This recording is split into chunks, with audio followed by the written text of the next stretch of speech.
વાહ વાહ દોસ્તો, સ્ટોરીઓની રાહ જોતા હતા ને તો ચાલો જાણીએ એક અનોખી સ્ટોરી. રીના એક સામાન્ય ઘરકામ કરતી સ્ત્રી હતી. તેના પતિનું વર્ષો પહેલાં અવસાન થઈ ગયું હતું. તેની પાસે એક જ આશા હતી, તેનો દીકરો રાહુલ. રીનાએ ગરીબીમાં પણ ક્યારેય હાર માની નહોતી. દિવસભર લોકોના ઘરમાં કામ કરીને તે રાહુલને સ્કૂલમાં ભણાવતી હતી.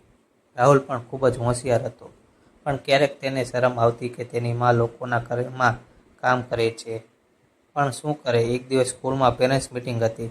રીનાએ કહ્યું, બેટા હું આવું છું.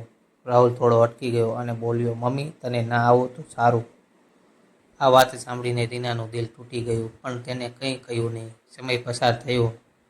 રાહુલ મોટી કંપનીમાં નોકરી કરવા લાગ્યો અને શહેરમાં સેટ થઈ ગયો. હવે તે પોતાની માથી દૂર થઈ ગયો. એક દિવસ રીનાને ગંભીર બીમારી થઈ. ડૉક્ટરે કહ્યું હવે સમય બહુ ઓછો છે. રાહુલ દોડીને ગામમાં આવ્યો. માની હાલત જોઈને તે રડી પડ્યો. મમ્મી મને માફ કરી દો, હું તમને સમજી શક્યો નહીં. રીના સ્મિત સાથે બોલી, બેટા તું ખુશ છે એ જ મારી સૌથી મોટી ખુશી છે. અને થોડો સમય પછી રીનાએ અંતિમ શ્વાસ લીધા.